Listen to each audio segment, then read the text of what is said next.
नमस्कार दोस्तों, मैं राहुल शर्मा आप सभी का हार्दिक अभिनंदन करता हूं टेक्स्ट बुक के प्लेटफॉर्म पर। 22 अप्रैल की घटना के बाद भारत और पाकिस्तान के जो संबंध है वो रसातल पर जा चुके हैं।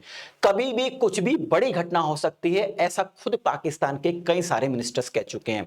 पाकिस्तान के मिनिस्टर तो अब ये भी कह रहे हैं कि आने वाले 24 और 36 घंटे पाकिस्तान पर भारी है, क्योंकि कभी भी भारतीय सेना पाकिस्तान पर हमला कर सकती है।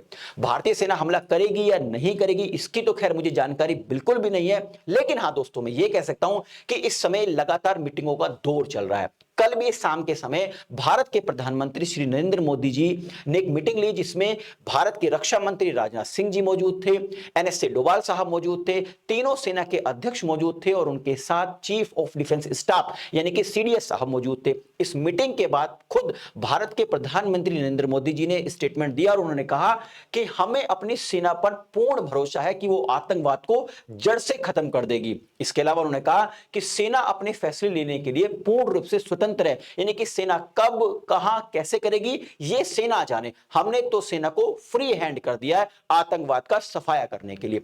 बस इसके बाद क्या था कि पूरी दुनिया में हाहाकार मच गया। पूरी दुनिया अब ये अंदाजा लगाई बैठी है कि किसी भी समय हमला भारतीय फौज जरूर करेगी पाकिस्तान पर। इसके अलावा दोस्तों, आज भी कैबिनेट कमेटी ऑन सिक्योरिटी और सीसीपीए की मीटिंग हुई, यानी मीटिंगों का दौर तो लगातार चल रहा है, यानी कुछ बड़ा तो होने वाला है। अब इस मीटिंगों के दौर में दुनिया के तथाकथित कहे जाने वाले शांति दूत यूनाइटेड नेशंस की एंट्री होती है। अब यूनाइटेड नेशंस के बारे में थोड़ा सा आपको बता देता हूं दोस्तों। देखिए, यूनाइटेड नेशंस की स्थापना द्वितीय विश्व युद्ध के बाद 1945 में हुई। आप सभी जानते हैं द्वितीय विश्व युद्ध की जो समाप्ति हुई थी वो दो बहुत बुरी घटना से हुई। अमेरिका ने जापान के हिरोशिमा और नागासाकी पर 2 परमाणु बम लिटिल बॉय और फैटमैन फेंके, जिससे लाखों लोग मारे गए। अब दुनिया में आने वाले समय में ऐसी घटनाएं ना हो, बड़े युद्ध ना हो, तो इसके लिए यूनाइटेड नेशंस की स्थापना की गई। आज 190 से ज्यादा देश इसके मेंबर हैं। इसका मुख्य उद्देश्य दुनिया में शांति बनाए रखना है। इसके अलावा दोस्तों, दुनिया में भुखमरी ना हो, दुनिया में अशिक्षा ना हो और मानव अधिकार के जो राइट्स हैं, जो मानव अधिकार हैं, उनकी सुरक्षा की जा सके, इस पर यह काम करता है। लेकिन दोस्तों, ये थोड़ा सा वेस्ट की ओर, जो वेस्टर्न कंट्रीज है उसकी ओर इसका झुकाव होता है। यानी कि जब दुनिया में आतंकवाद की बड़ी बड़ी घटनाएं होती हैं और कोई देश एक्शन लेने की कोशिश करता है वेस्ट कंट्रीज को छोड़कर, तो ये इन्हें शांति का पाठ पढ़ाता है। लेकिन दोस्तों, अगर वेस्ट पर ऐसा कुछ हो जाए तो ये शांति का पाठ शायद भूल जाता है। तो दोस्तों, यूनाइटेड नेशंस की एंट्री होती है और यूनाइटेड नेशंस के जो जो सचिव हैं, ठीक है, महासचिव हैं एंटोनियो गुटेरेस, उन्होंने कल फोन पर बात करी भारत के विदेश मंत्री जयशंकर साहब से और पाकिस्तान के प्रधानमंत्री शहबाज शरीफ से। इन दोनों से बात करी बाकायदा। जो यूनाइटेड नेशंस का स्पोक्स पर्सन है, उन्होंने एक्स पर यह जानकारी दी कि भारत के विदेश मंत्री जयशंकर साहब से और पाकिस्तान के जो प्रधानमंत्री शहबाज शरीफ से जो सेक्रेटरी जनरल है गुटेरेस साहब, उन्होंने बात करी।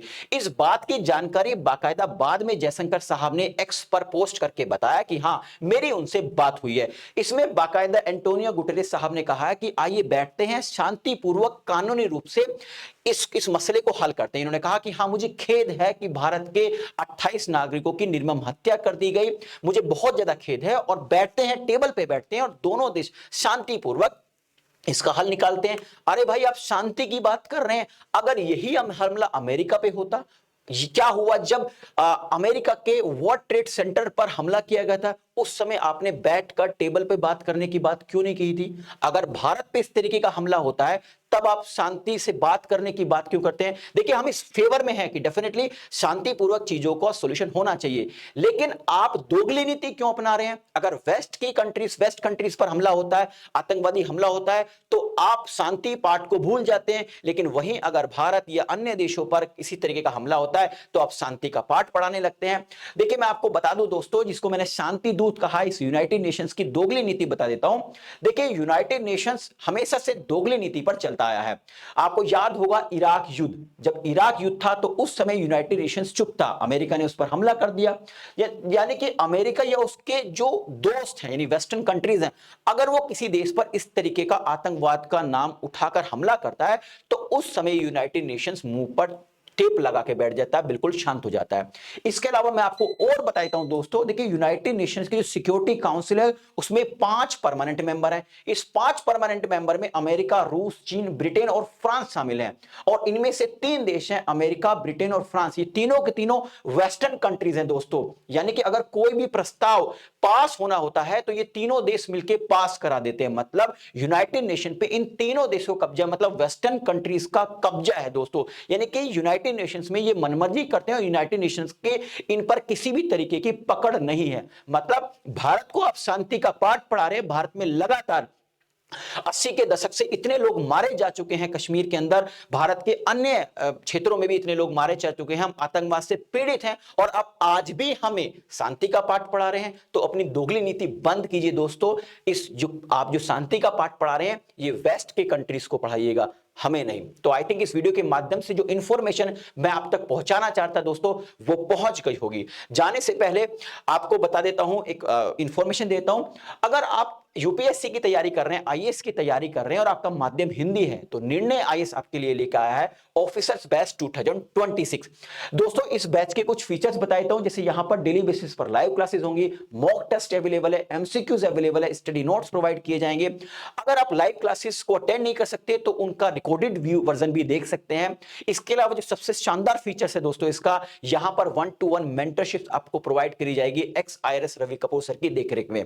अगर आप इस कोर्स को ज्वाइन करना चाहते हैं, इसका सब्सक्रिप्शन लेना चाहते हैं तो इस वीडियो के डिस्क्रिप्शन में एक लिंक दिया गया है, उस लिंक पर क्लिक कीजिए। सिंपल से स्टेप्स को फॉलो करते हुए अगर आप मेरे कूपन कोड आर लाइव का इस्तेमाल करते हैं तो सब्सक्रिप्शन फीस में आपको भारी भरकम डिस्काउंट मिलेगा। दोस्तों वीडियो पसंद आई है तो लाइक और शेयर करना ना भूलें ताकि मुझे एक मोटिवेशन मिल सके इस तरीके का कंटेंट बनाने के लिए। दोस्तों हां, अगर आप हमारे चैनल पर नए हैं तो चैनल को सब्सक्राइब करना ना भूलें और बेल आइकन को जरूर प्रेस करें ताकि जो भी मेरी लेटेस्ट वीडियो है उसका नोटिफिकेशन आप तक पहुंचता रहे। वीडियो के कमेंट बॉक्स में जरूर बताइएगा कि क्या यूनाइटेड नेशंस की दोगली नीति भारत समझ चुका है या नहीं समझा है। आप सभी का बहुत बहुत शुक्रिया। नमस्कार, जय हिंद दोस्तों।